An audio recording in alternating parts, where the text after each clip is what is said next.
बगैर खाने के हम 3 हफ्ते रह सकते हैं, बगैर पानी के 3 दिन, लेकिन बगैर सांस के 3 मिनट भी नहीं।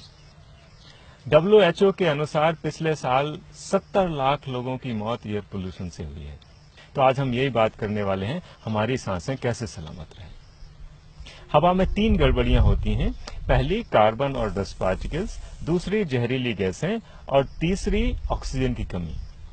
तो डस्ट पार्टिकल्स या कार्बन पार्टिकल्स जिनकी वजह से खांसी, अस्थमा जैसी रेस्पिरेटरी प्रॉब्लम होती हैं, इनकी तरफ हमारा ध्यान है, अवेयरनेस बढ़ी है। लेकिन ऑक्सीजन की कमी, जो कि एक्चुअल में शहरों की ज्यादा गंभीर समस्या हो गई है, इसकी तरफ अभी हमारा ध्यान नहीं है।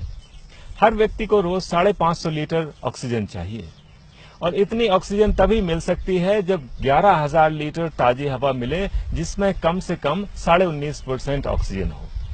अगर ऑक्सीजन का लेवल इससे कम हो तो एनर्जेटिक फील नहीं होता है, घुटन भी होने लगती है और शहरों में आजकल ऐसा काफी महसूस होता है। अगर ऑक्सीजन का लेवल ज्यादा गिर जाए तो शरीर के कई हिस्से काम करना बंद कर देते हैं। 10% पे दिमाग काम करना बंद कर देता है और 6% पे तो मौत हो जाती है। ऐसे कई केसेस हुए हैं जब लोग बाग कार के अंदर बच्चे को सोता हुआ छोड़ गए एसी ऑन करके, और जब लौट के आए तो बच्चा मरा हुआ मिला। एक और चीज जो आजकल काफी बढ़ रही है वो ये है कि जिनके घरों में एसी है उनके यहाँ कैंसर बढ़ रहा है, और इसका कारण भी ऑक्सीजन की कमी है। क्योंकि जब एसी लग जाता है घर में तो खिड़कियां बहुत कम खुलती हैं, और खिड़कियां खुलती नहीं तो ताजी हवा आती नहीं है और ऑक्सीजन का लेवल कम हो जाता है। कैंसर सेल और नॉर्मल सेल के मेटाबॉलिज्म में ये फर्क होता है कि कैंसर सेल्स को ऑक्सीजन नहीं चाहिए, तो जब कभी भी लो ऑक्सीजन का एनवायरनमेंट बनता है, कैंसर सेल्स प्रोलिफरेट करने लगती हैं। और ऐसा तब बहुत ज्यादा हो जाता है कि जब घर में कोई पेस्टिसाइड स्प्रे किया गया हो या गुड नाइट, ऑल आउट जैसी कुछ फ्यूम्स हो। तो आज की सबसे बड़ी चुनौती यही है कि ऑक्सीजन के लेवल को कैसे मेंटेन किया जाए। तो इसका एक तरीका तो यह है, चलो भाग चलें जंगल की ओर, लेकिन ये सब तो नहीं कर सकते हैं। तो जो ये नहीं कर सकते हैं उनके लिए सुझाव नंबर 1 ये है कि घर में अगर एसी है तो उसे तुरंत निकाल के कबाड़ी को दे दें, क्योंकि जब तक एसी नहीं जाएगा खिड़कियां नहीं खुलेंगी, और जब तक खिड़कियां नहीं खुलेंगी तब तक 11,000 लीटर पर पर्सन हवा अंदर नहीं आएगी, और इससे कम हवा में काम नहीं चलेगा क्योंकि बाहर की हवा में ऑलरेडी ऑक्सीजन कम है। दूसरा काम यह करें कि घर में जितना भी गैर जरूरी सामान है वो जरूरतमंद लोगों को दे दें, क्योंकि जितना ज्यादा खाली स्पेस होगा उतना ज्यादा हवा के आने की, रहने की गुंजाइश बनेगी।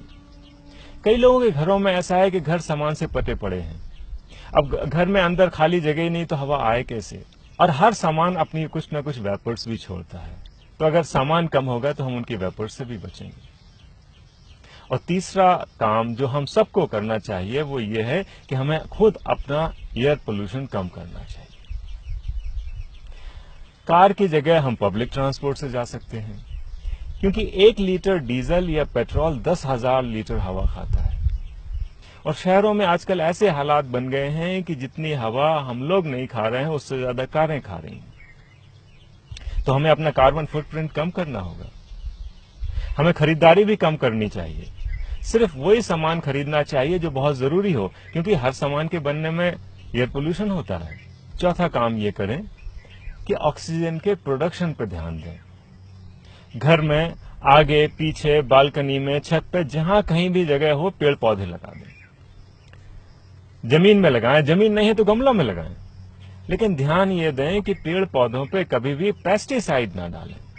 कई लोग घर में बड़े बड़े गार्डन लगा लेते हैं और फिर पेस्टिसाइड डाल देते हैं, तो ऑक्सीजन के आने का जितना फायदा नहीं, उससे ज्यादा नुकसान हो गया पेस्टिसाइड का। और इस सब के बावजूद भी जंगल की सैर को जरूर जाएं, क्योंकि आफ्टर ऑल असली हवा तो वही है।